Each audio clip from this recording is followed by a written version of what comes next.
Budget सत्र शुरू हो गया है। कल मोदी सरकार के तीसरे कार्यकाल का पहला पूर्ण बजट पेश होने वाला है। उम्मीद है देश की आम जनता को राहत मिलने वाली है। अभी तो सूत्रों के हवाले से ही खबर है कि किसानों, युवाओं और महिलाओं के लिए कई बड़े ऐलान होने वाले हैं। लेकिन अब ये तो कल ही पता चलेगा कि आपकी जेब खाली होगी या भरेगी। नमस्कार, मैं हूं ज्ञानेंद्र तिवारी और आप देख रहे हैं विस्तार न्यूज पर आपका अपना शो सीधे मुद्दे की बात। सीधे मुद्दे की बात में हर दिन मैं आपको देश, मध्य प्रदेश और छत्तीसगढ़ की वो सभी खबरें दिखाता हूं जो आपको देखना, जानना और समझना जरूरी है। लेकिन उससे पहले आपको बताता हूं कि आज कौन कौन सी वो खबर है जो आपको दिखाने वाला हूं। आज सबसे पहले शुरुआत करेंगे संसद के बजट सत्र से। आज से संसद का बजट सत्र शुरू हो गया है। कल बजट पेश होने वाला है, लेकिन बजट सत्र के पहले दिन ही संसद में मान अपमान पर घमासान छिड़ गया है। किसने किसका अपमान किया है सब बताएंगे और हां, जनता को भी सुनाएंगे जनता को आने वाले बजट से क्या क्या उम्मीदें हैं। दूसरी खबर पे बात करेंगे मध्य प्रदेश की। भोपाल में छापा, खुदकुशी और केंद्रीय मंत्री का क्या कनेक्शन है। भोपाल में हुई छापेमारी का कनेक्शन केंद्रीय मंत्री से क्यों जुड़ रहा है, विस्तार से जानना चाहते हैं तो जुड़ रहिएगा, सब कुछ बताएंगे। तीसरी खबर में बात करेंगे आखिर रिश्तों में दरार क्यों आ रही है, क्यों पति और पत्नी एक दूसरे को खत्म कर दे रहे हैं। भोपाल से एक परेशान करने वाली खबर आई। हर घर की कहानी है, थोड़ी बहुत तो नोकझोंक और विवाद अगर नहीं चलेगा तो पति पत्नी का रिश्ता कैसे चलेगा। चौथी खबर में बात छत्तीसगढ़ की होगी। छत्तीसगढ़ के निगम चुनाव में कांग्रेस में हर दिन बवाल हो रहा है। सबके मन में एक ही सवाल है, चुनाव में कांग्रेस को क्या हो गया है, क्यों नेता ऐसे नाराज हो रहे हैं। पांचवी खबर में बात धान खरीदी की करेंगे। छत्तीसगढ़ में धान खरीदी खत्म हो गई, कितना धान खरीदी हुआ है सब कुछ बताएंगे। और आखिर में बात आंगनबाड़ी केंद्रों की बदहाली की तस्वीर दिखाते हुए करेंगे। सैकड़ों आंगनबाड़ी केंद्र भवन विहीन है, सब विस्तार से बताएंगे। और चलिए अब शुरुआत कर देते हैं। पहली खबर क्या है ये बता देते हैं, देख लीजिए। संसद सत्र शुरू हुआ और हंगामा हो गया और आपको दो ताकतवर महिलाएं दिख रही हैं। एक देश की राष्ट्रपति हैं और दूसरी कांग्रेस की पूर्व राष्ट्रीय अध्यक्ष और मौजूदा सांसद। संसद का बजट सत्र शुरू हो गया है। राष्ट्रपति के अभिभाषण के साथ बजट सत्र की शुरुआत हुई। उसके बाद आर्थिक सर्वेक्षण पेश किया गया, लेकिन आज बजट सत्र शुरू हुआ, उसके साथ ही दो विवाद भी शुरू हो गए। क्या क्या है देख लीजिए। एक तो प्रधानमंत्री मोदी ने कहा कि 10 में ऐसा पहली बार हुआ है कि संसद सत्र से पहले विदेश से चिंगारी भड़काने की कोशिश नहीं की गई है। पीएम मोदी के इस बयान पर राजनीति शुरू हो गई। दूसरा विवाद हुआ राष्ट्रपति के अभिभाषण के बाद सोनिया गांधी, राहुल गांधी और प्रियंका गांधी आपस में जो चर्चा कर रहे थे, उसमें गांधी परिवार ने राष्ट्रपति के लिए जो टिप्पणी की उस पर हंगामा हो गया। सोनिया गांधी ने राष्ट्रपति द्रौपदी मुर्मू के लिए बेचारी शब्द इस्तेमाल किया और राहुल गांधी ने तो भाषण को बोरिंग कह दिया। अब राहुल और सोनिया के इस बयान का जवाब खुद प्रधानमंत्री मोदी ने दिया और गांधी परिवार पर आदिवासी राष्ट्रपति के अपमान का आरोप लगाया है। सब सुनाऊंगा, लेकिन सबसे पहले शुरुआत उस बयान से करते हैं। सत्र से पहले ही प्रधानमंत्री ने कहा कि 10 साल में पहली बार किसी संसद सत्र से पहले विदेशी चिंगारी नहीं देखी। सुनिए। शायद पहला पार्लियामेंट का सत्र है कि जिसके 1-2 दिन पहले कोई विदेशी चिंगारी नहीं प्रगटी है, विदेश में से आग लगाने की कोशिश नहीं हुई है।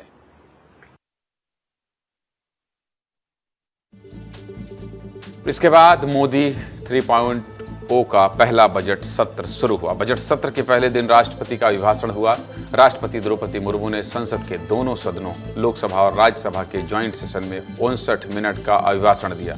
लेकिन इसी अभिभाषण के बारे में गांधी परिवार से सवाल हुआ तो राहुल गांधी ने बोरिंग कह दिया और सोनिया गांधी ने बेचारी कहा तो बवाल मच गया। सत्र शुरू होने से लेकर सत्र खत्म होने के बाद क्या क्या हुआ, इस रिपोर्ट को देखिए, सब समझ जाएंगे। देखिए।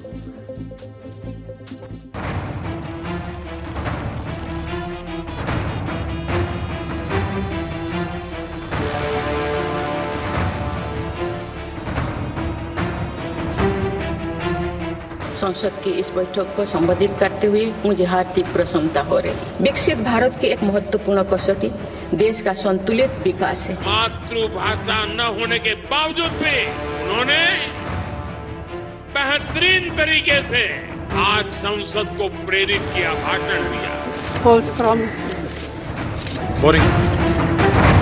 शाही परिवार के एक सदस्य ने कहा कि आदिवासी बेटी ने बोरिंग भाषण दिया। No comment. No, the president was getting very tired by the end.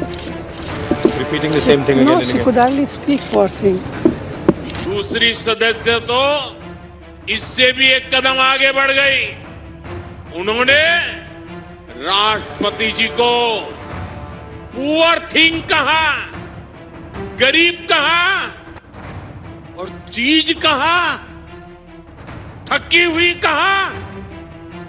एक आदिवासी बेटी का बोलना इनको बोरिंग लगता है। गजब हाल है।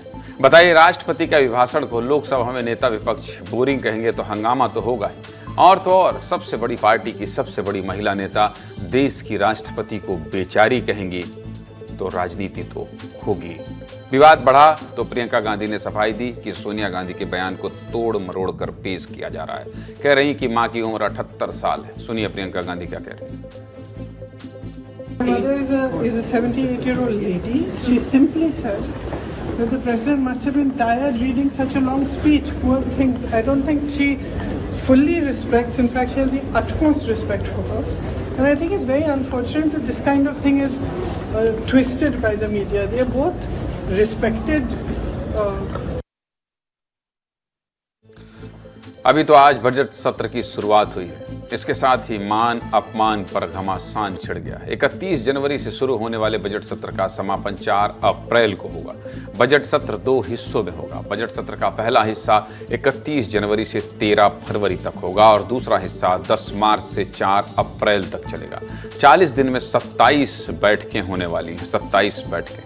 सीधे मुद्दे की बात क्या है? सीधे मुद्दे की बात यही है कि 40 दिन चलने वाले बजट सत्र की आज शुरुआत हो गई है और वित्त मंत्री निर्मला सीतारमण ने लोकसभा और राज्यसभा में इकोनॉमिक सर्वे 2025 पेश कर दिया है। यानी बीते बजट सत्र में देश की अर्थव्यवस्था की हालत कैसी रही, आने वाले सत्र से क्या उम्मीदें हैं, सर्वे में बताया गया है। और इसी सर्वे के साथ संसद के दोनों सदनों को अब 1 फरवरी यानी कल बजट के दिन के लिए स्थगित कर दिया गया है। तो ये जो तीसरा बजट है मोदी सरकार का, ये पहला पूर्ण बजट होगा और बतौर वित्त मंत्री निर्मला सीतारमण का ये 8वां बजट होने जा रहा है, जो देश के किसी भी वित्त मंत्री के लिए नया रिकॉर्ड है। मतलब कल का दिन निर्मला सीतारमण के लिए ऐतिहासिक होने वाला है। लगातार 8वीं बार निर्मला सीतारमण बतौर वित्त मंत्री बजट पेश करेंगी। अब आपको ये भी बता देते हैं कि अभी क्या हलचल है, बजट में क्या क्या हो सकता है, ये भी देख लीजिए। बजट में 6 बड़े ऐलान हो सकते हैं। क्या क्या हो सकते हैं? पेट्रोल डीजल की कीमतें घट सकती हैं। एक्साइज ड्यूटी में कटौती से पेट्रोल और डीजल की कीमतें घट सकती हैं, जिसका सीधा असर आप पर पड़ेगा। 10 लाख रुपए तक की सालाना इनकम टैक्स फ्री हो सकती है। ये नौकरी पेशा लोगों के लिए बड़ी राहत होगी। इसके साथ ही बजट में किसानों को भी बड़ी राहत मिल सकती है। प्रधानमंत्री किसान सम्मान निधि 6,000 से बढ़कर 12,000 हो सकती है। किसानों के लिए बड़ी खुशखबरी है ये, दोगुना 6 से 12,000। बजट में युवाओं को लेकर भी कई बड़े ऐलान किए जा सकते हैं। ग्रामीण इलाके के ग्रेजुएट युवाओं के लिए इंटर्नशिप की घोषणा की जा सकती है। और क्या हो सकता है? आपके स्वास्थ्य से जुड़ा हुआ क्या ऐलान हो सकता है? बजट में स्वास्थ्य से जुड़े भी कई फैसले किए जा सकते हैं। हेल्थ सेक्टर का बजट करीब 10% तक बढ़ाया जा सकता है। अगले 5 साल में मेडिकल कॉलेजों में 75,000 सीटें जोड़ने का लक्ष्य सरकार ने रखा है। इसका रोड मैप बजट में पेश किया जा सकता है। मेट्रो शहरों के लिए affordable housing price limit 45 lakh रुपए से बढ़ाकर 70 लाख रुपए की जा सकती है। यानी अगर कोई 70 लाख रुपए तक का घर खरीदेगा तो उसे सरकारी योजना के तहत छूट मिलेगी। अन्य शहरों के लिए लिमिट 50 लाख रुपए की जा सकती है। और हाँ, इसी के साथ होम लोन के ब्याज पर मिलने वाली टैक्स छूट को बढ़ाकर 5 लाख रुपए किया जा सकता है। अभी ये 2 लाख रुपए है। इससे भी आपको सीधे फायदा होगा। मोदी के तीसरे बजट के पहले पूर्ण बजट से जनता को क्या उम्मीद है, इसके लिए विस्तार न्यूज ने मध्य प्रदेश से लेकर छत्तीसगढ़ तक जनता से भी बात की है। सबसे पहले सुनिए मध्य प्रदेश की जनता को बजट से क्या उम्मीद है, सुनिए। सरकार को गंभीरता से डायरेक्ट और इनडायरेक्ट टैक्सेस में जरूर कुछ न कुछ कमी करना चाहिए। सभी को प्रयास करना चाहिए, टैक्स का स्लैब एक होना चाहिए, टैक्स में कमी होना चाहिए। अगर नहीं होती है तो व्यापार बुरी तरह प्रभावित हो रहा है। शिक्षा निश्चित रूप से हम सभी परिवारों के लिए एक आवश्यक अंग बन गया है और वहाँ पर जिस प्रकार से लूट खसोट मची हुई है, सरकार का उसका अंकुश होना चाहिए। हर बार के बजट में साधारण आदमी पिस जाता है। युवाओं को नौकरी मिले, जितने भी युवाओं हैं उनके लिए नौकरी मिले ताकि हमारा देश भी तरक्की करे। गरीबों की भलाई करे, गरीबों की मदद करे, यही सरकार से इच्छा है। बुजुर्गों के लिए कम से कम इनकम टैक्स में छूट प्रदान करें, 10 लाख तक के इनकम को फ्री किया जाए। ट्रेनें बढ़ानी चाहिए। यहाँ पे प्रॉब्लम तो आम जनता को बहुत ज़्यादा है। आप यहाँ तो देख लीजिए जो बेचारे गरीब हैं वो ट्रेनों में कैसे सफ़र कर रहे हैं, जरा उनको देखिए, बड़ी हालत ख़राब है। बहुत उम्मीदें हैं इस बार कि कुछ तो टैक्सेस कम होने चाहिए और जो घर की महंगाई जो बढ़ती है उस पर कम होना चाहिए और एटलीस्ट जो सीनियर सिटीजन्स हैं उनको एग्जम्प्ट होना चाहिए टैक्स से। वेनेजुएला और ऐसे और कुछ कंट्रीज जिन्होंने फ्री की रेवड़ियाँ बांटी, वो देश बर्बाद हो गए। तो हमारे नेता अपनी कुर्सी के चक्कर के अंदर ये फ्री की रेवड़ियाँ बांटना कम करें। महंगाई इतनी बढ़ गई है, जो पेंशन मिलता है उससे गुजारा चलता नहीं है, तो इनकम टैक्स में रिलीफ कम से कम सीनियर सिटीजन को देखते हुए जरूर मिलनी चाहिए। ऐसे मैं तो सोचती हूँ किचन का, लोगों का गैस सिलेंडर का प्राइस भी बहुत लास्ट 2-3 ईयर से बहुत बढ़ रहा है, जो लोगों का परेशानी तो है।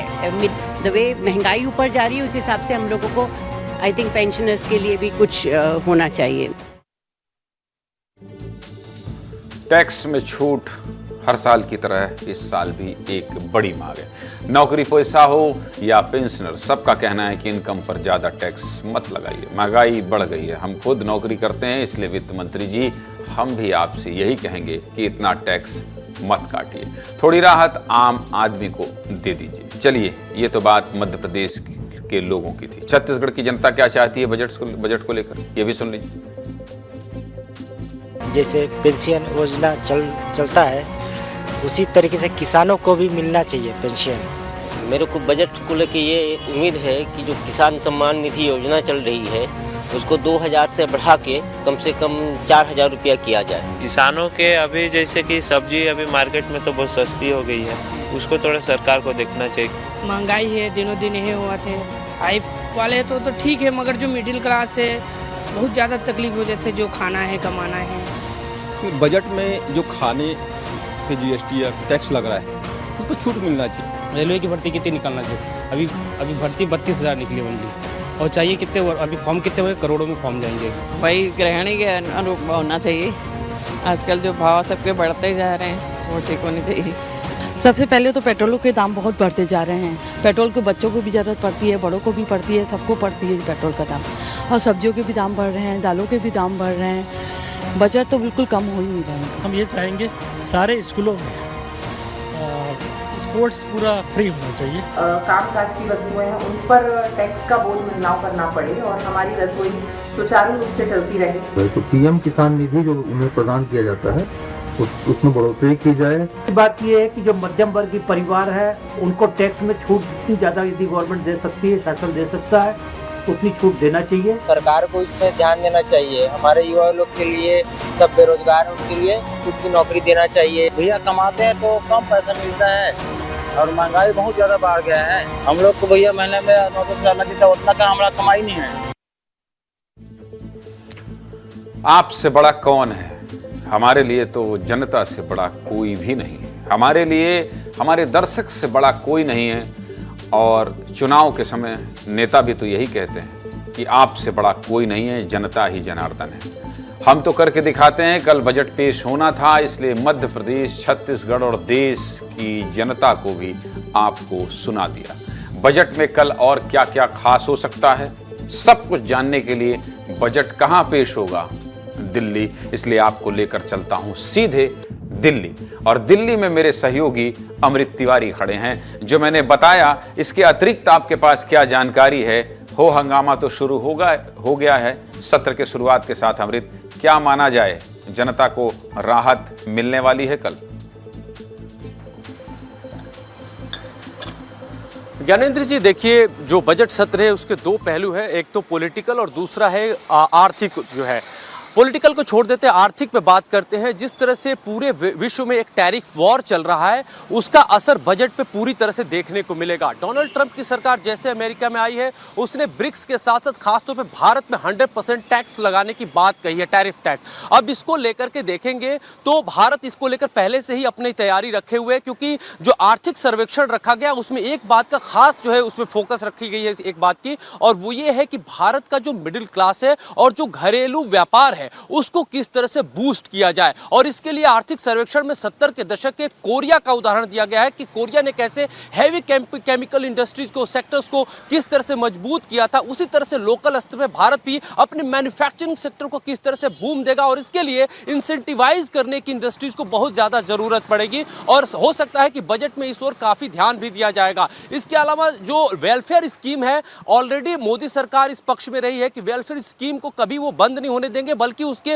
रकम को और ज्यादा बढ़ाएंगे। इसका मतलब है कि जो मनरेगा हुआ, चाहे आप जो किसानों के लिए जो पैसे दिए जाते हैं उसमें बढ़ोतरी की उम्मीद है। और साथ ही साथ जिस तरह से सभी लोग ये अंदाजा लगा रहे हैं कि जो टैक्स स्लैब है उसमें जो है एक मिडिल क्लास को छूट दी जाएगी, ताकि एक कोशिश ये है कि घरेलू वातावरण ऐसा तैयार हो जहां पे बायर के बात कह रहे हैं ना। बाकी तो जो आप बोले उसमें बहुत सारे अंग्रेजी का शब्द था, वो मैं भी नहीं समझ पाया। वो अंग्रेजी वाला जो शब्द बोले वो मेरी भी अंग्रेजी कमजोर है। लेकिन ये जो टैक्स की छूट वाली हिंदी बोल गए ना आप, इसमें मैं ईमानदारी से बताऊं, इसकी उम्मीद, इसकी उम्मीद हर कोई कर रहा है। आप कल नजर बनाए रखिएगा और सबसे सरल भाषा में बजट को कैसे समझाया जा सकता है, कल एक बार फिर बतियाएंगे अमृत जी, हम और आप। और मैं ये भी कह रहा हूं आपसे, ये भी कह रहा हूं कि बजट को बहुत आसान भाषा से अगर आपको समझना है, बहुत आसान भाषा में अगर आपको देखना है और आपको यह समझना है कि आखिर बजट में क्या मिला, तो विस्तार न्यूज लगा लीजिएगा बजट पेश होने से पहले और बजट पेश होने के बाद तक। एक एक चीज आपको बता देंगे, सब कुछ बता देंगे कि आपके फायदे का क्या रहा, आपको क्या मिला। बहुत शुक्रिया आपका अमृत। चलिए आगे बढ़ते हैं और अगली खबर क्या है। मैंने आपसे वादा किया है महाकुंभ की हर तस्वीर दिखाऊंगा, और इसलिए असली किन्नर अखाड़ा कौन, आज महाकुंभ में लक्ष्मी त्रिपाठी, महामंडलेश्वर किन्नर अखाड़ा। शब्द वापस ले लूं, अभी नहीं लेता हूं, कंफ्यूजन चल रहा है, इसलिए यह विवाद क्या है आपको बता देता हूं। प्रयागराज महाकुंभ की हर खबर, हर तस्वीर आपको हर दिन दिखाता हूं। कुंभ की हर खबर पर विस्तार से बात करता हूं, और जब कुंभ की खबर आपसे जुड़ी थी तब आधे घंटे भी बात की। लेकिन आज कुंभ से एक और बड़ी खबर आई है। खबर थी कि किन्नर अखाड़े के आचार्य महामंडलेश्वर लक्ष्मी नारायण त्रिपाठी को पद से बर्खास्त कर दिया गया है और अखाड़े से भी निकाल दिया है। क्यों हुआ है ऐसा, और इस पर लक्ष्मी नारायण त्रिपाठी का क्या कहना है, सब विस्तार से देखना चाहते हैं। और आखिर में कुंभ में अभी क्या हाल है ये भी देखना चाहते हैं, तो पूरी खबर देख लीजिए। चलिए शुरुआत कर देते हैं। किन्नर अखाड़े के आचार्य महामंडलेश्वर लक्ष्मी नारायण त्रिपाठी को निष्कासित कर दिया गया है, और ये निष्कासन किसने किया है, खुद को किन्नर अखाड़े का संस्थापक बताने वाले ऋषि अजय दास ने। उनका कहना था कि लक्ष्मी नारायण त्रिपाठी और अभिनेत्री ममता कुलकर्णी को महामंडलेश्वर पद से हटा दिया है। दरअसल कुछ दिन पहले अभिनेत्री ममता कुलकर्णी को किन्नर अखाड़े ने महामंडलेश्वर बनाया था। जिस दिन ममता कुलकर्णी महामंडलेश्वर बनी, उसी दिन इस खबर की चर्चा पूरे देश में थी, और इस फैसले ने हर किसी को चौंका दिया था। मैंने भी सीधे मुद्दे की बात में आपको ममता कुलकर्णी के बॉलीवुड करियर से लेकर उनसे जुड़े विवादों के बारे में विस्तार से बताया था कि नहीं बताया था, सब कुछ दिखाया था कि नहीं दिखाया था। लेकिन इस फैसले से हर कोई हैरान जरूर था। हालांकि ममता कुलकर्णी ने दावा किया था कि वे अचानक महामंडलेश्वर नहीं बनी हैं, बल्कि उनकी तपस्या 23 साल से चल रही थी। अब इन 23 सालों में कौन कौन सी तपस्या थी वो आप सब जानते हैं। अभिनेत्री ममता कुलकर्णी को महामंडलेश्वर बनाने की सहमति लक्ष्मी नारायण त्रिपाठी ने ही दी थी। बाद में महामंडलेश्वर बनने की प्रक्रिया को भी लक्ष्मी नारायण त्रिपाठी ने ही पूरा करवाया था। बस इसी बात पर नाराजगी जताते हुए खुद को किन्नर अखाड़े का संस्थापक बताने वाले ऋषि अजय दास ने लक्ष्मी नारायण त्रिपाठी को निष्कासित कर दिया है। इसके लिए एक पत्र भी जारी किया गया है। पत्र में ममता कुलकर्णी पर निशाना साधते हुए लिखा है कि जिस पर देशद्रोह का आरोप हो उसे महामंडलेश्वर कैसे बनाया जा सकता है। हमारे सहयोगी प्रत्यक्ष दुबे ने अजय दास से भी बात की है। क्या कह रहे हैं अजय दास, सुनिए जरा। ये जो आज पूरी की पूरी ये घोषणा की गई है, प्रेस विज्ञापन पूरे सोशल मीडिया पे तैर रहा है, इसके पीछे की वजह क्या है और ममता कुलकर्णी इसमें कितना बड़ा फैक्टर है? इसमें सबसे बड़ा फैक्टर ही ममता कुलकर्णी है। क्यों? और जो बनाने वाले वो उससे भी बड़ा फैक्टर है। क्यों? क्योंकि अचानक ला करके आपने उनको जो है भगवा कपड़ा पहना करके रातों रात, ऐसी क्या चोरी हो रही थी, ऐसी कौन सी डकैती पड़ गई कि रातों रात जो है आपने उनको जो है आचार्य महामंडलेश्वर बना दिया, जबकि ये सनातन धर्म और मर्यादा के एकदम विरुद्ध कार्य है। ममता कुलकर्णी से क्या आपत्ति? आपत्ति ये है कि उस व्यक्ति को भी समझना चाहिए, जिस व्यक्ति जो पढ़ा लिखा है और जो अब सीनियर हो चुका है, सीनियर होने के पश्चात इतने झमेले देखने के बाद भी उनको धर्म का ज्ञान नहीं है, तो जिस सांप का मंत्र याद नहीं हो तो बिच्छू के बिल में हाथ नहीं डालना चाहिए। जब धर्म का आपको ज्ञान नहीं है तो आपको धर्म क्षेत्र में प्रवेश करना है तो आपको सन्यास के रूप में करना चाहिए था, एक अभ्यागत के रूप में करना चाहिए था, न कि आप जो सीधे आकर के एक पद ले लेते। ये तो थी बात ऋषि अजय दास की, लेकिन इस पूरे फैसले को लक्ष्मी नारायण त्रिपाठी ने अवैध बताया है। उनका दावा है कि वे कौन होते हैं मुझे अखाड़े से निकालने वाले। साल 2017 में अजय दास को खुद किन्नर अखाड़े से बेदखल किया जा चुका है और अखाड़ा परिषद के अध्यक्ष रविंद्र पुरी का भी कहना है कि हम लक्ष्मी नारायण त्रिपाठी के साथ हैं। अजय दास कौन है हम नहीं जानते। पूरे घटनाक्रम के बाद लक्ष्मी नारायण त्रिपाठी मीडिया के सामने आई और अपनी बात रखी। उनका क्या कहना था ये भी तो सुनना चाहिए आप, सुनिए।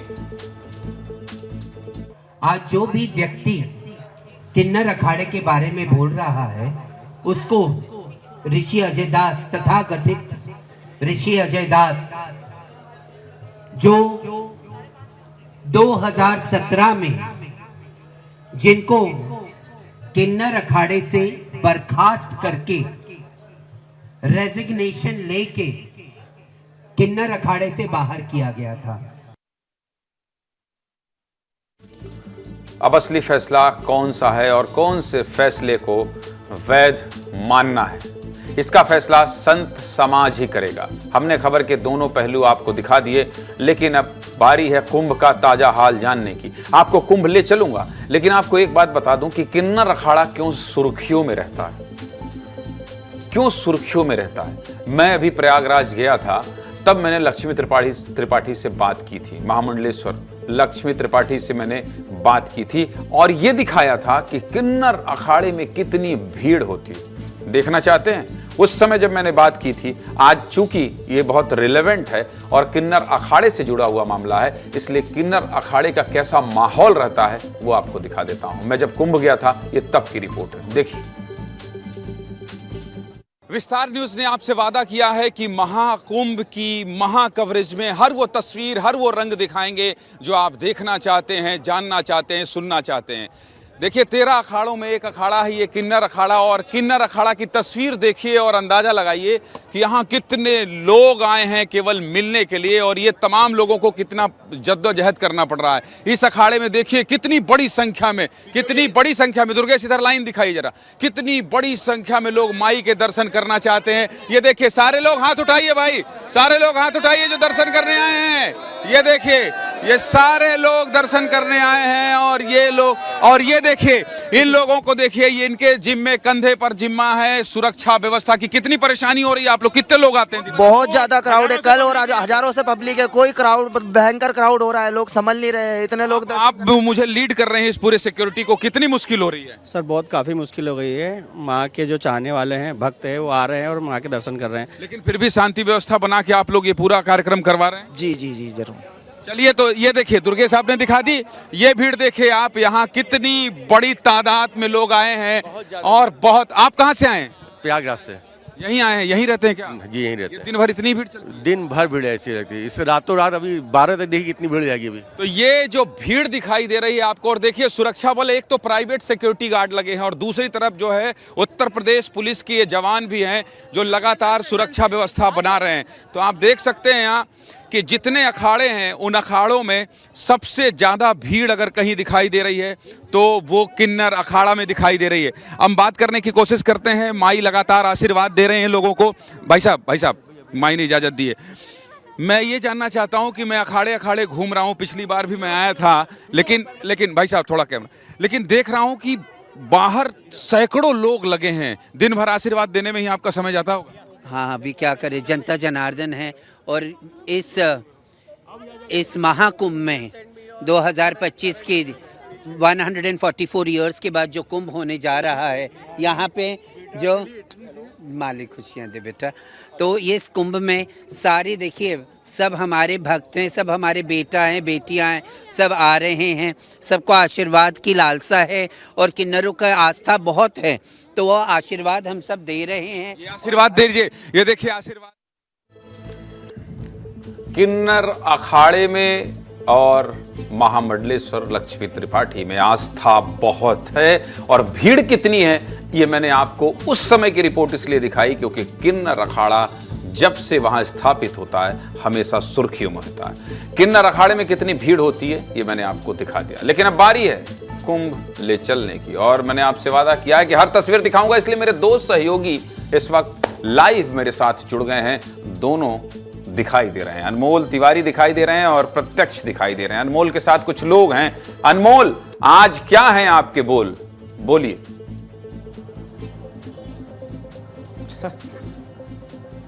देखिए प्रयागराज जगमगा रहा है, और देखिए प्रयागराज जो महाकुंभ है ये वो धरती है जहां पर लोग आकर अपने आप को सौभाग्यशाली महसूस कर रहे हैं, धन्य मान रहे हैं अपने आप को, क्योंकि देखिए 144 वर्षों के बाद ये महाकुंभ लगा है। आप मेरे ठीक पीछे देखिए कि किस तरीके से ये प्रयागराज की सड़क, ये वो सड़क है जो गवाह दे रही है इस दिव्य भव्य और डिजिटल महाकुंभ की। लोग हैं हमारे साथ, बड़े उत्सुक हैं ये लोग बोलने के लिए, तो मैं चाहूँगा कि जल्दी जल्दी जो है इनसे कमेंट ले लिया जाए। क्या कुंभ में माहौल देख रहे हैं बताइए, क्योंकि बहुत लंबा चल रहा है ये। मन तृप्त हो गया, मन चंगा हो गया। आदरणीय योगी आदित्यनाथ जी के चरणों में सबसे पहले चरण स्पर्श करना चाहता हूँ। माननीय मोदी जी को नमन करना चाहता हूँ। मजा आ रहा है। आनंद की कोई सीमा खत्म हो गई है, समाप्त हो गई है। आनंद की सीमा खत्म हो गई है। आप बताइए क्या माहौल है कुंभ में? माहौल बहुत अच्छा। योगी जी ने, हमारे मोदी जी ने 144 साल बाद इतना सुंदर, इतना महत्वपूर्ण कुंभ लगाया। इतना मेले में इतनी खूबसूरती नहीं होगी जैसी खूबसूरती अब आई है। ऐसी खूबसूरती कभी नहीं आ सकती, ना आज से पहले आई। ये सब हमारे मुख्यमंत्री योगी जी। आप बताइए, आप कुछ बोलना चाह रहे थे? जी मैं बोलना चलिए ठीक है। अनमोल आपसे तो मैंने कह दिया कि क्या है आज आपके बोल, लेकिन सबसे बड़ा मुद्दा आज किन्नर अखाड़े में महामंडलेश्वर लक्ष्मी त्रिपाठी को लेकर था।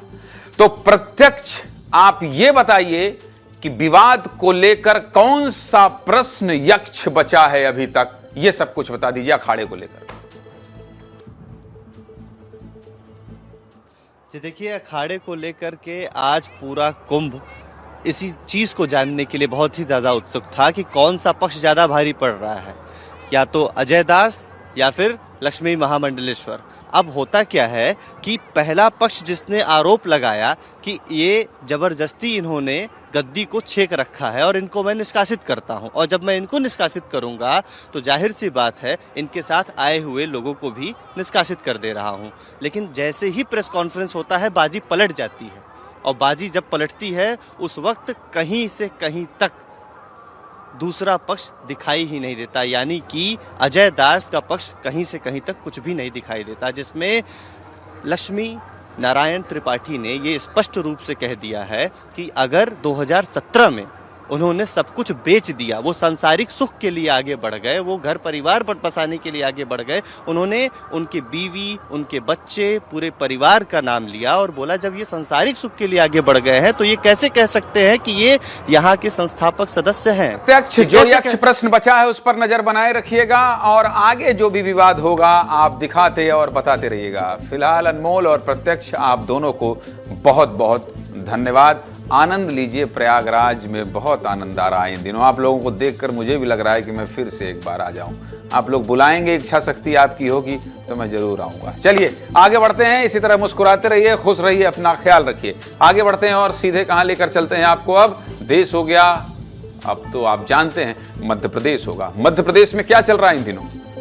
छापा, खुदकुशी और केंद्रीय मंत्री की चर्चा चल रही है, इसलिए इस खबर को दिखाना पड़ेगा। मध्य प्रदेश में पिछले कुछ महीनों से भ्रष्टाचार के खिलाफ ताबड़तोड़ कार्रवाई चल रही है। सौरभ शर्मा से लेकर राजेश शर्मा तक कई बड़ी कार्रवाई पिछले दिनों मध्य प्रदेश में हुई है, जिनकी चर्चा पूरे देश भर में हो रही है।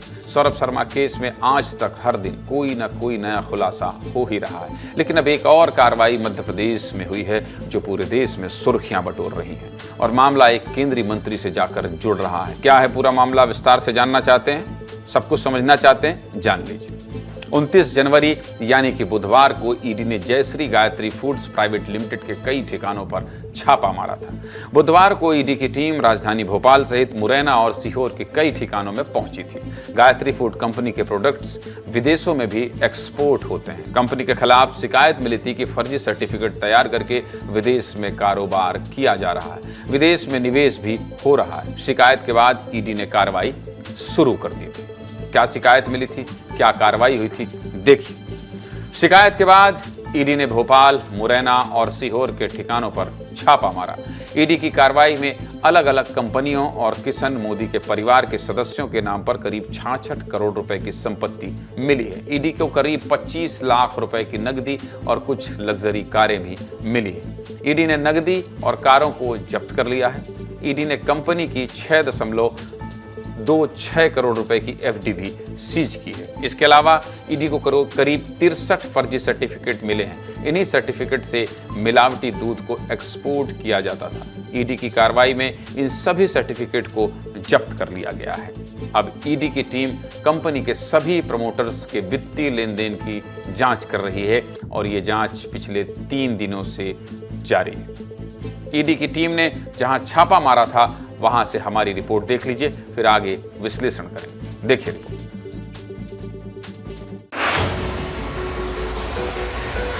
मध्य प्रदेश की राजधानी भोपाल की जयश्री गायत्री फूड के यहाँ ईडी की जो कार्यवाही है वह चल रही है। यह जो पूरा मामला है वह कहीं ना कहीं जो आय से अधिक संपत्ति और जिस प्रकार से विदेशों की यदि बात करें तो 27 देशों में मिल्क प्रोडक्ट ये कंपनी भेजती है, मगर जब चर्चा का विषय तब बनी 1.5 साल के अंदर इस कंपनी ने करीब 2400 करोड़ रुपए का जो निर्यात है वह किया है। करीब ऐसे 4 देश है जहां पर 650 करोड़ रुपए से ज्यादा का जो निर्यात है वो किया है। कार्रवाई है वो भोपाल, सीहोर और मुरैना में चल रही है। हालांकि भोपाल की बात करें तो भोपाल में जो गायत्री फूड का ये ऑफिस है जहां पर लिखा पढ़ी के जो कागज है वो इसी ऑफिस पर रखे गए हैं। अभी ईडी की ये जांच चल रही थी कि इसी बीच गुरुवार रात को खबर आई कि Jayashree Gayatri Foods Private Limited company के मालिक किशन मोदी की पत्नी पायल मोदी ने जहर खाकर आत्महत्या की कोशिश की। पायल मोदी को आनन फानन में भोपाल के एक निजी अस्पताल ले जाया गया जहां उनका इलाज चल रहा है। पुलिस को पायल मोदी के पास से 5 पन्नों का सुसाइड नोट मिला है और यही सुसाइड नोट अब सुर्खियों में बना हुआ है। सुसाइड नोट में केंद्रीय मंत्री चिराग पासवान का भी जिक्र है। सुसाइड नोट की वो कौन कौन सी बातें हैं जिनकी चर्चा हो रही है, समझ लीजिए, फिर से विस्तार से देख लीजिए। सबसे पहले तो ये जान लीजिए कि पायल मोदी ने अपने सुसाइड नोट में आत्महत्या के लिए किसे जिम्मेदार ठहराया है। पायल मोदी के सुसाइड नोट के मुताबिक आत्महत्या के लिए चंद्र प्रकाश पांडे, वेद प्रकाश पांडे, सुनील त्रिपाठी, भगवान सिंह मेवाड़ा, हितेश पंजाबी और केंद्रीय मंत्री चिराग पासवान जिम्मेदार हैं।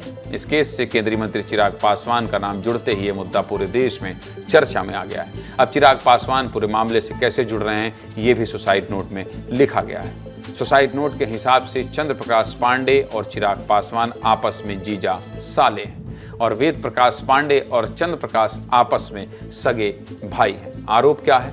आरोप है कि अब चंद्र प्रकाश और वेद प्रकाश अपनी पॉलिटिकल पावर का इस्तेमाल करके पूरी कार्रवाई करवा रहे हैं। समझ गए आप? एक एक चीज बताता हूं आपको, हर खबर का पूरा विश्लेषण करता हूं ताकि आपके जहन में खबर बस जाए, छप जाए। पायल मोदी ने आरोप लगाया कि इन लोगों ने हमारी कंपनी में बहुत चोरी की है। नोट में लिखा है कि हरिपुर स्थित फैक्ट्री में वेद प्रकाश पांडे और चंद्र प्रकाश पांडे पार्टनर थे। बाद में पूर्व सीईओ सुनील त्रिपाठी के साथ मिलकर करीब 80 करोड़ रुपए का हेरफेर किया। जब हमने इसकी एफआईआर दर्ज कराई तो ये लोग हम पर छापे पड़वाने लगे। ये सभी लोग चिराग पासवान के रिश्तेदार हैं और उनकी पावर का इस्तेमाल करके मुझे और मेरे परिवार को परेशान करते हैं। बस इस तरह से ये पूरा मामला चिराग पासवान तक पहुंच रहा है। मतलब डायरेक्ट कोई इन्वॉल्वमेंट नहीं है, वाया रिश्तेदारी से चिराग पासवान तक ये मामला पहुंचा है। इसके अलावा सुसाइड नोट में और भी बहुत सी बातें लिखी हैं। इस सुसाइड नोट के बाद हमने पायल मोदी के पति यानी कि गायत्री फूड कंपनी के मालिक किशन मोदी से बात की। उनका कहना था कि चिराग पासवान का इस मामले में डायरेक्ट कोई हस्तक्षेप नहीं है, जो मैंने अभी आपको बताया। बस ये लोग उनके नाम से परेशान करते हैं। और क्या कह रहे हैं, सुनिए। मैं ये नहीं कहूंगा कि चिराग पासवान जी का हाथ है, लेकिन चिराग पासवान लिखा है कि उनके पावर का इस्तेमाल उनके पावर का, तो उनके पावर का इस्तेमाल क्योंकि वो रिश्तेदार है उनके, क्योंकि आज वो उनका सगा जीजा है चंद्र प्रकाश पांडे और वेद प्रकाश पांडे उनका भाई है, तो वो उनके पावर का यूज कर रहा है। वो उनके पार्टी का, लोजपा का प्रवक्ता भी है, तो उनकी पार्टी का यूज कर रहा है। अब उनकी जानकारी में है या नहीं है, लेकिन यूज तो किया जा रहा है। तो उनके पास सब पावर इतनी है ना कि आज शायद मुझे नहीं पता कि मंत्री जी को कुछ पता भी होता होगा कि ये नीचे से क्या कर रहे हैं। तो उनके नाम पे हर जगह फ़ोन लगाना, एक्टिव कराना, जैसे कि यहाँ ईओडब्ल्यू की एफआईआर कराना, वो सिर्फ वहीं का प्रेशर था सेंट्रल का। नहीं तो मेरे यहाँ इतनी बड़ी, आप भी समझ सकते हो कि एक लैब रिपोर्ट के पीछे ईओडब्ल्यू का क्या बनता है। तो गायत्री फूड कंपनी पर हुई कार्रवाई के मामले में हर पहलू आपको बता दिया। चिराग पासवान का नाम क्यों आ रहा था, ये भी बता दिया। अब दिग्विजय सिंह ने भी एक एक्स पर पोस्ट किया है। वो क्या है, मैं आपको पढ़कर बता देता हूं। क्या पोस्ट किया है बेसिकली, देखिए दिग्विजय सिंह ने क्या कहा है दिग्विजय सिंह ने भाई। सीहोर ईडी छापे में बहुत बड़ी बात इन्होंने कही है, देख लीजिए मेरे बगल में चल रहा है। दिग्विजय सिंह ने भी निशाना साधा है और कहा है कि चिराग पासवान को जवाब देना चाहिए। चलिए देखिए क्या है भाई, देखिए क्या लिखा है दिग्विजय सिंह ने। सीहोर में ईडी के छापे के बाद जो सुसाइड नोट लिखा गया उसमें स्पष्ट रूप से केंद्रीय मंत्री चिराग पासवान, उनके परिवार जनों का नाम लिया गया है। यह गंभीर आरोप है। मंत्री जी को तत्काल अपना पक्ष रखना चाहिए।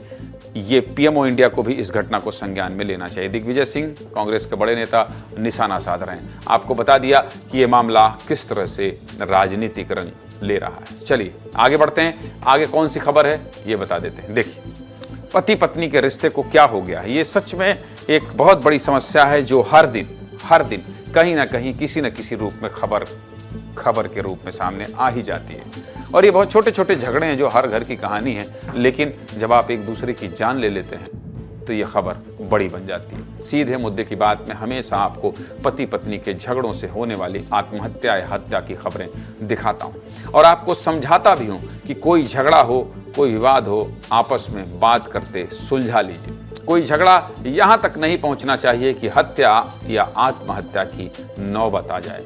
लेकिन राजधानी भोपाल से ऐसी ही दिल दहला देने वाली घटना सामने आई है। क्या है पूरा मामला, विस्तार से बता देता हूं आपको। क्यों यह खबर दिखा रहा हूं ये भी बता देता हूं। राजधानी भोपाल के बरसिया इलाके में रहने वाले सीआरपीएफ के जवान रविकांत वर्मा ने आधी रात करीब 1:30 बजे पत्नी रेणु वर्मा की गोली मारकर हत्या कर दी। रविकांत ने पत्नी को 3 गोलियां मारी थी। गोली मारने के बाद खुद उसने पुलिस को फोन कर पत्नी की हत्या की जानकारी दी। जब पुलिस मौके पर पहुंची तब सीआरपीएफ जवान रविकांत खुद की लाश भी खून खून से लथपथ पड़ी हुई थी। पुलिस ने बताया कि सीआरपीएफ के जवान ने पहले पत्नी की गोली मारकर हत्या की, उसके बाद खुद को गोली मार ली। पुलिस को शव के पास से जवान की सरकारी राइफल, इंसास और 8 कारतूस भी पड़े मिले। रविकांत और रेनू के 2 बच्चे, बेटी अभी मात्र 2.5 साल की है और बेटा 6 साल का है। बताया जा रहा है जब पुलिस घर पहुंची तब दोनों बच्चे डरे सहमे दूसरे कमरे में बंद थे। 2.5 साल की बेटी इतनी डर गई थी कि भाई से लिपटी हुई थी। दोनों मासूम कमरे में रो रहे थे, बिलख रहे थे। अब इन दोनों बच्चों का पालन पोषण कौन करेगा, ये भी बड़ा सवाल है।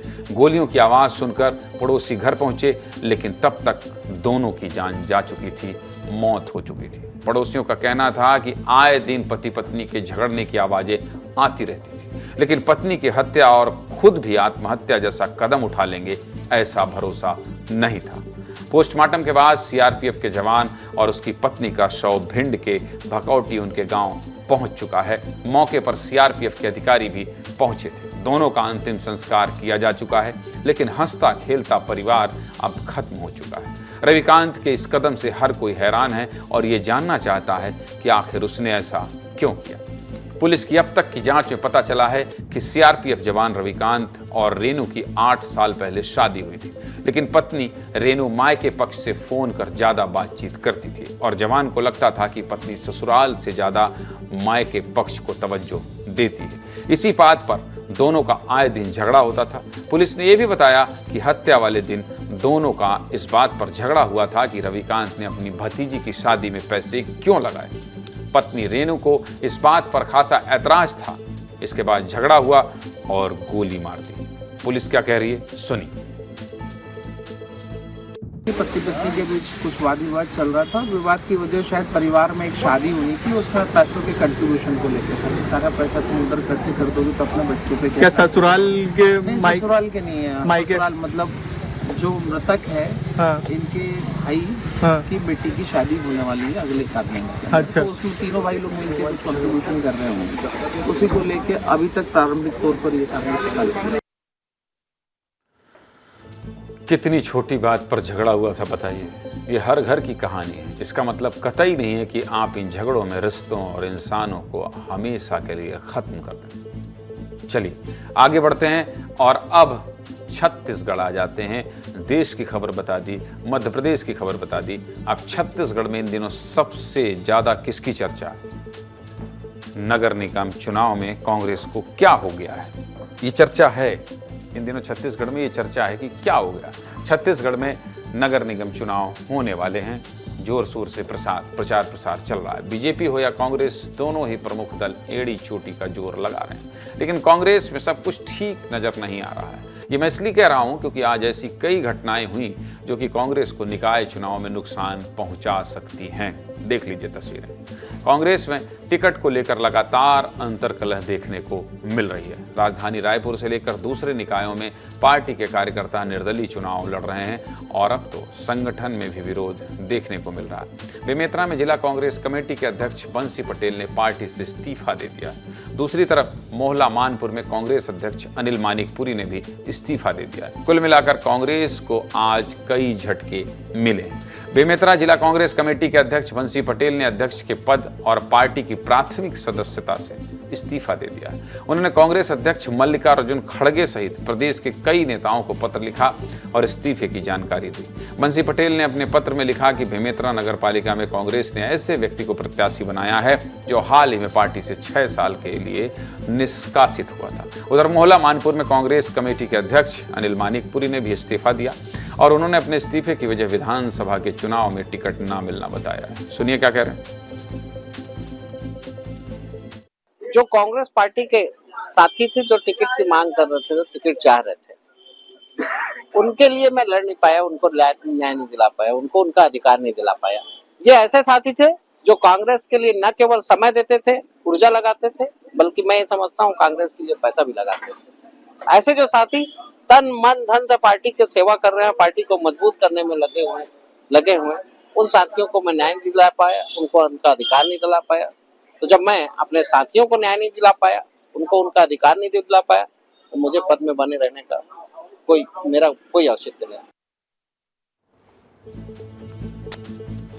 ये तो था इस्तीफा दे चुके अध्यक्षों का दर्द। बेमेतरा में तो लोग पार्टी से दुखी हो रहे हैं तो खुद ही दुखी आत्मा पार्टी बना रहे हैं। कल आपको बताया था ना, दुखी आत्मा पार्टी, बड़ा इंटरेस्टिंग नाम है वैसे, दुखी आत्मा पार्टी। कांग्रेस के बागियों ने मिलकर नई पार्टी बना ली है। पार्टी ने अधिकांश वार्डों में कांग्रेस से बगावत करने वाले पार्षद के प्रत्याशी मैदान में उतारे हैं। इस पूरे मामले में जब पीसीसी चीफ दीपक बैज से बात की गई कि आपको कितना दुख है, तो उनका हैरान करने वाला बयान सुनिए। कोई फर्क नहीं पड़ता। कुछ कमजोर जिला अध्यक्षों को पहले से ही परिवर्तन बदलने की चर्चाएं थी, लेकिन नजदीक चुनाव आने की वजह से नहीं बदल पाए। लेकिन हम लोगों ने तत्काल वहां पे कार्यकारी अध्यक्ष बना दिया। चुनाव से कोई फर्क नहीं पड़ेगा। कांग्रेस मजबूत है, हमारे पास विकल्प मौजूद है। अगर कोई अगर पद छोड़ना चाह रहा है, उससे मजबूत विकल्प हमारे पास आज भी है। ठीक है बैज जी, आपको फर्क नहीं पड़ता, ये छोटे नेता हैं। बड़े नेताओं की बात बता देता हूं जिससे आपको फर्क पड़ेगा।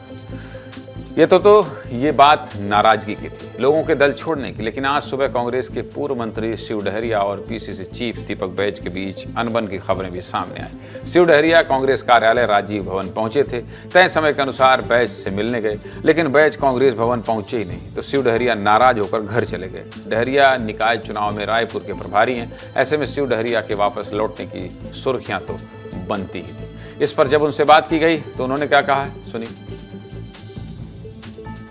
गलत समझ रहे हैं, इस तरह की कोई बात नहीं थी। मेरा निर्वाचन आयोग जाने का कोई प्रोग्राम नहीं था। कल हमारे सत्यनारायण शर्मा जी और हमारे अन्य नेताओं का जाने का था, मेरा तो जाने का नहीं था। उसमें मैं तो प्रदेश अध्यक्ष जी से मिलने गया था, अब प्रदेश अध्यक्ष जी आए नहीं थे, इसलिए मैं आ गया। तो अभी आपने सुना पूर्व मंत्री शिव डहरिया को, जो कि पीसीसी चीफ के लेट आने की बात कह तो रहे हैं। खैर, अपनी पार्टी में मची अंतर्कलह, कांग्रेस ही जाने, हमारा क्या है। हम तो बस आपके लिए हर एक खबर का विस्तार से विश्लेषण कर रहे हैं, क्योंकि सीधे मुद्दे की बात इतनी सी है कि नगरीय निकाय चुनाव में आपको अपना एक लीडर चुनना। इसलिए प्रदेश में क्या हो रहा है, पार्टियां क्या कर रही हैं, नेता क्या कह रहे हैं, सब कुछ आपको बता रहा हूं। और हाँ, जो खबर ला रहे हैं हमारे सहयोगी, उनसे भी आपको बात करके सुना देता हूं। शिव डहरिया कह तो रहे हैं कोनो दिक्कत नहीं थी, लेकिन दिक्कत दिखाई तो दे रही थी। नीतीश, क्या लगा आपको? आप तो बहुत करीब से भांपने पहुंचे थे। बिल्कुल, मैं इत्तेफाक से जैसे ही मैं पहुंचा, शिव डहरिया काफ़ी नाराज़ थे और पूछ रहे थे कहाँ है दीपक बैज, कहाँ हैं पीसीसी चीफ। और थोड़ी देर बाद 2 मिनट के अंदर वो जाने लगते हैं और तस्वीरों में साफ तौर पर दिखता भी है कि कांग्रेस नेता उनको मनाने पहुंचते हैं। बहरहाल बाद में दीपक बैज आते हैं और मैं जब उनके पास पहुँचता हूँ तो तब भी थोड़ा सा वो नाराज़ हुए, लेकिन उन्होंने बातों ही बातों में बता दिया कि मैं जो है महापौर पद का जो नामांकन निरस्त हुआ उसके लिए नहीं नाराज़ था, बल्कि जो है कहीं ना कहीं जो लेट आने की स्थिति थी, क्योंकि समय से मैं पहुंच गया था। और रायपुर के प्रभारी हैं और रायपुर निगम का प्रभारी, यानी बड़ी जिम्मेदारी हो जाती है। 70 वार्ड है, इसके साथ महापौर को भी जो है जिताना है, तो इसलिए कहीं ना कहीं हल्की अनबन थी, लेकिन बाद में उन्होंने सिरे से खारिज किया।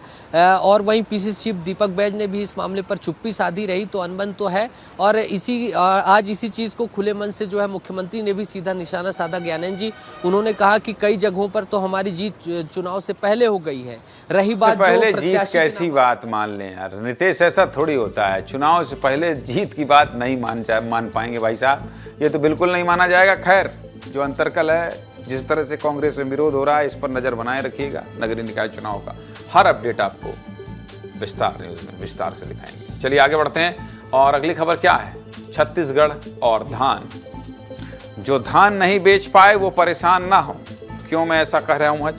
ऐसा मैं क्यों कह रहा हूं? एक तरफ मुख्यमंत्री विष्णुदेव साय की तस्वीर है, दूसरी तरफ धान के बोरे। छत्तीसगढ़ में धान खरीदी का आज अंतिम दिन रहा। किसानों ने इस साल खूब धान बेची है। किसानों के खाते में हजारों करोड़ रुपए पहुंचे हैं, लेकिन धान खरीदी के आखिरी दिन कांग्रेस ने धान खरीदी की तारीख बढ़ाने की मांग कर दी। ऐसे में क्या धान खरीदी की तारीख बढ़ने वाली है? हर किसान से जुड़ी खबर है, इसलिए खबर आपके लिए देखना जरूरी है। छत्तीसगढ़ के लाखों किसानों का मामला है, इसलिए विस्तार से बात करना जरूरी है। देखिए अपनी स्क्रीन को ध्यान से। छत्तीसगढ़ में 14 नवंबर 2024 से धान खरीदी की शुरुआत हुई। 2739 धान खरीदी केंद्र बनाए गए।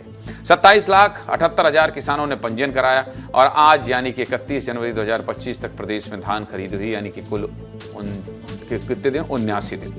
छत्तीसगढ़ में किसानों के इस पर्व के लिए सरकार ने 160 लाख मीट्रिक टन धान खरीदी का टारगेट रखा, जिसमें कुल 149 लाख मीट्रिक टन धान खरीदी हुई। इस साल 25,49,000 किसानों ने धान बेचा है, लेकिन 2,38,000 किसान अपना धान नहीं बेच पाए। साल 2024 पर नजर डालें तो पिछले साल प्रदेश में 144 लाख मीट्रिक टन धान खरीदी हुई थी, यानी कि साल 2025 में 2 लाख मीट्रिक टन ज्यादा धान खरीदी हुई है। देखा जाए तो इस साल छत्तीसगढ़ में भारी मात्रा में धान खरीदी हुई, भर भर के किसानों के खाते में पैसा आया है, जिससे किसान बेहद ही ज्यादा खुश नजर आ रहे हैं। देखना चाहते हैं किसान कितने खुश हैं, देख लीजिए।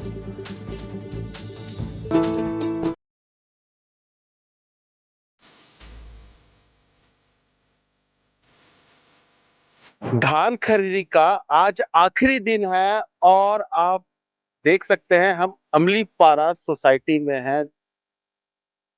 सरकार की कार्य योजना बहुत अच्छा है, चल रहा है और समय समय में अपना काम कर रहा है। हम लोग भी अपना काम कर रहे हैं, अच्छा काम कर रहे हैं। हाँ, खुश है।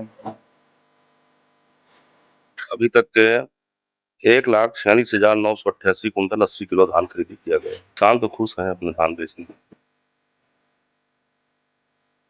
आज तक 44,693 कुंटल 20 किलो का खरीदी हुआ है। पहले तो जो केसीसी लिया था उसको छूटा हूँ, उसके बाद मेरी बेटी रायपुर में पढ़ती है, उसकी पढ़ाई में खर्च किया हूँ, उसके बाद फिर ये घर को तोड़कर फिर नया बनाना चाहता हूँ। जो किसान भाई शादी विवाह वाले होते हैं या जिनका कोई मेडिकल वगैरह समस्या रहता है, तो शादी का कार्ड लेकर आते हैं, उन्हें विड्रॉल से 49,000 तक का भुगतान दिया जा रहा है। किसान इससे भारी प्रसन्न है।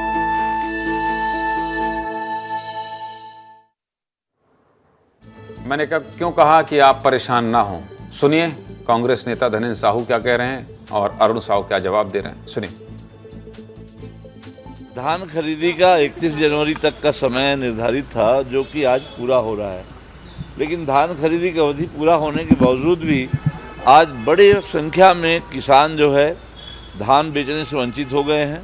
सरकार अपना जो लक्ष्य निर्धारित की गई थी उस लक्ष्य के अनुरूप खरीदी नहीं हो पाई है और लगातार शिकायतों के बावजूद भी ऐसी कोई सोसाइटी नहीं है प्रदेश में जहां पर कि लोगों का धान बेचने से न बचा हो। तो इसकी हम लोग कांग्रेस पार्टी के द्वारा मांग करते हैं कि कोई भी किसान का एक दाना धान नहीं शेष होना चाहिए। जो निर्धारित लक्ष्य है, जिनका टोकन काटा जाए और उनकी धान को खरीदी किया जाए। देखिए, माननीय मुख्यमंत्री जी ने धान खरीदी को लेकर विषय बहुत ही स्पष्ट कर दिया है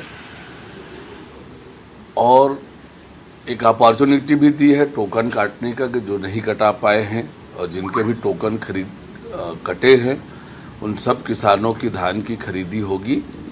और जिस प्रकार से राज्य सरकार ने विष्णुदेव साय जी के नेतृत्व में धान खरीदी की लगातार व्यवस्था की, मॉनिटरिंग की और उत्साहपूर्वक किसानों ने धान बेचा।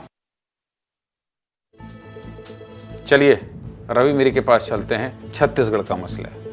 कालक थे रवि मेरी आपला की ये किसान मन के जो तारीख है धान बेचे के, ये बढ़ी कि नहीं बढ़ी, छत्तीसगढ़ी में बतावेगा। ज्ञानंद जी, छत्तीसगढ़ के किसान मन के बहुत बड़े दिन रही से काबर की मन के धान खरीदी लगभग पूरा हो चुके हैं। काबर हम 6 दिन के पहले की बात करबो तो 6 दिन पहले ही जो पूरा पिछले साल के जो रिकॉर्ड रही से वो टूट गई से, और बाद अभी 6 दिन बाद जो धान खरीदी बढ़ी से ओकर आंकड़ा बहुत ज़्यादा अंतर नहीं है, 6 लाख मीट्रिक टन ज़्यादा बढ़े हैं 6 दिन में।